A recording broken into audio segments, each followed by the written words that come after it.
Hi future doctors, കുറച്ചധികം സമയമായി നമ്മൾ തമ്മിൽ കണ്ടിട്ട്. ഈ ഒരു സമയത്ത് നിങ്ങളുടെ കൂടെ നിന്ന് നിങ്ങൾക്ക് ഒരുപാട് സപ്പോർട്ട് തരേണ്ട ഒരു സമയമാണെന്നറിയാം. അപ്പോൾ നിങ്ങൾ കുറച്ച് കാര്യങ്ങൾ വന്ന് പറയണം തോന്നി. എനിക്കറിയാം നിങ്ങളെല്ലാവരും പ്രിപ്പറേഷൻ്റെ ഒരു ലാസ്റ്റ് സ്റ്റേജിലേക്ക് എത്തിയിരിക്കുകയാണ്. നമുക്കിനി ഒരു 10-35 ദിവസം, ഒരു മാസത്തൊക്കെ സമയമേ ഉള്ളൂ നമ്മുടെ എക്സാമിലേക്ക്. അപ്പം നിങ്ങൾ പലരും പല സ്റ്റേജസിലൂടെ ഈ പ്രിപ്പറേഷനിലേക്ക് വന്നവരായിരിക്കും. നിങ്ങൾ റിപ്പീറ്റേഴ്സ് ഉണ്ടാകാം, റിപ്പീറ്റേഴ്സ് ഉണ്ടാകാം, ഫസ്റ്റ് ടൈം നീറ്റ് എഴുതാൻ പോകുന്നവരുണ്ടാവാം, ക്രാഷിലൂടെ നീറ്റിൽ കയറുന്ന മക്കളുണ്ടാവാം. സോ എല്ലാവരും വർക്ക് ചെയ്തുകൊണ്ടിരിക്കുന്നത് ഒരു ഗോളിലേക്കാണ്.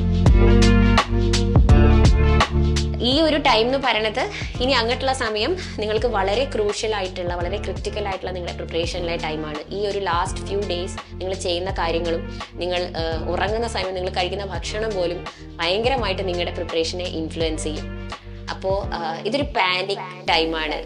കാരണം ഇനി അങ്ങോട്ടുള്ള ദിവസങ്ങളിൽ ഒരുപാട് കാര്യങ്ങൾ എല്ലാ വർഷവും ഉള്ളതുപോലെ തന്നെ നിങ്ങൾ കേൾക്കും.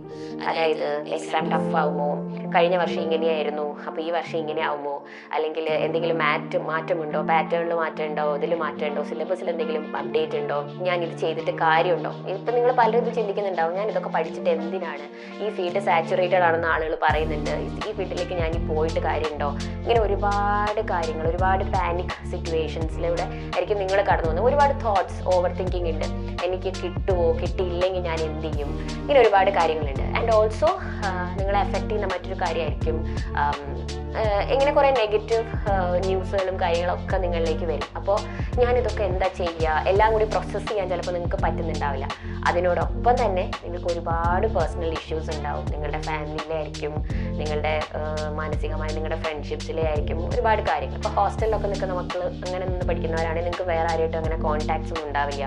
അപ്പം അതൊക്കെ ആലോചിച്ചിട്ട് നിങ്ങൾ ഭയങ്കരമായിട്ട് പാനിക് ആവുന്ന ഒരു ടൈം കൂടിയാണ്. സോ എനിക്ക് നിങ്ങളോട് പറയാനുള്ളത്, മക്കളെ, നിങ്ങൾ ഇത്രയും നാൾ ഹാർഡ് വർക്ക് ചെയ്തതും ഇത്രയും നാൾ നിങ്ങൾ ഡെഡിക്കേറ്റഡ് ആയിട്ട് പഠിച്ചതും മെയ് 3-ാം തീയതി നീറ്റ് 2026 നല്ല പോലെ പോയി എഴുതുക എന്നുള്ള ഒരു ലക്ഷ്യത്തിന് വേണ്ടിയിട്ടാണ്. നമ്മുടെ റിസൾട്ടോ കാര്യങ്ങളോ അതൊക്കെ എന്താവട്ടെ, അതൊക്കെ അത് കഴിഞ്ഞിട്ട് വരുന്ന കാര്യമാണ്. ഇപ്പം നമ്മൾ ഈ ഒരു കാര്യത്തിൽ മാത്രം ഫോക്കസ് ചെയ്യുക. കാരണം ഈ പറയുന്ന എന്ത് ന്യൂസ് നിങ്ങൾ കേട്ടാലും ഇപ്പം നിങ്ങൾ ഭയങ്കരമായിട്ട് ഓവർ തിങ്ക് ചെയ്യും. അത് നിങ്ങളെ എഫക്റ്റ് ചെയ്യാൻ നിങ്ങൾ അനുവദിക്കരുത്. Because none of this matters to you. What should be mattering to you? Your performance on 3rd May in the exam hall. അത് മാത്രമായിരിക്കണം ഇപ്പം നിങ്ങളുടെ ചിന്ത. കാരണം ഈ വേറെ എന്ത് നിങ്ങൾ കേട്ടാലും അതൊന്നും നിങ്ങളെ പേഴ്സണലി ബാധിക്കുന്ന കാര്യമാവരുത്.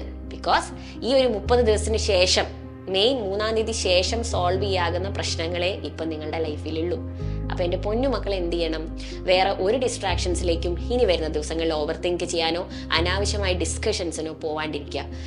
അതൊന്നും നിങ്ങളെ ബാധിക്കുന്ന കാര്യമല്ല. കുറച്ച് സമയത്തേക്കൊന്ന് സെൽഫിഷ് ആവും. മിസ് ഇത് വർഷത്തിൻ്റെ ആദ്യം മുതൽ നിങ്ങൾക്ക് പറഞ്ഞു തരുന്നതാണ്. B selfish and that's okay. Be self centred four your goal. കാരണം നിങ്ങൾക്ക് അത്രയും സ്ട്രോങ് ആയിട്ടുള്ള ഒരു ഗോൾ ഉണ്ട്. നിങ്ങൾക്ക് നീറ്റ് ക്ലിയർ ചെയ്യണം, നിങ്ങൾക്ക് നിങ്ങളുടെ ഡ്രീം മെഡിക്കൽ കോളേജിലേക്ക് കയറണം. അപ്പോൾ ഇത് കേൾക്കുന്ന പാരൻസിനോടും ഒക്കെ എനിക്ക് പറയാനുള്ളത് ഇതാണ്, നിങ്ങളും ഇനി മക്കളോട് സംസാരിക്കുമ്പോൾ ദയവ് ചെയ്ത് അവർക്കൊരു പാനിക് സിറ്റുവേഷൻ ക്രിയേറ്റ് ചെയ്ത് കൊടുക്കാണ്ടിരിക്കുക. അത് കേട്ടല്ലോ, ഇത് കേട്ടല്ലോ, അങ്ങനെയാണല്ലോ, ഇങ്ങനെയാണല്ലോ, ഈ വർഷം ഇങ്ങനെ ആകും. അവരെ ഒന്ന് മാക്സിമം ഒന്ന് പോസിറ്റീവായിട്ട് സപ്പോർട്ട് ചെയ്യുക. ഇനി അങ്ങോട്ടുള്ള ദിവസങ്ങളിൽ ഓരോ മോക്ക് എക്സാമിൻ്റെയും സ്കോർ ചോദിച്ച് അവർക്കുള്ള പാനിക് സിറ്റുവേഷൻ, അവർ ഓൾറെഡി നല്ല പാനിക്കിലാണ്, അത് കൂട്ടാണ്ടിരിക്കുക. ഡെഫിനറ്റ്ലി അവരുടെ സ്കോറൊക്കെ ഇമ്പ്രൂവ് ആകും. അവർ നന്നായിട്ട് ഹാർഡ് വർക്ക് ചെയ്യുന്നുണ്ട്. ഞാൻ പേഴ്സണലി പോയി മക്കളെ മാക്സിമം പറ്റുന്നവരെയൊക്കെ മീറ്റ് ചെയ്തിട്ടുണ്ട്. അതുകൊണ്ട് ഞാൻ പറയുന്നതാണ്, നമ്മുടെ മക്കൾ നല്ല പാനിക്കിലാണ്. സോ മക്കളെ, ഇനി അങ്ങോട്ടേക്ക് പാനിക് ആവാനുള്ള ടൈം അല്ല. And don't let any of the unnecessary data disturb you. ആ ഡേറ്റ ഒന്നും നിങ്ങളുടെ ബ്രെയിൻ പ്രോസസ് ചെയ്യേണ്ട ആവശ്യമില്ല. Stay focused on your goal. നമുക്കൊരു ഡ്രീം ഉണ്ട്, നമുക്കൊരു ഗോൾ ഉണ്ട്. We are working towards it.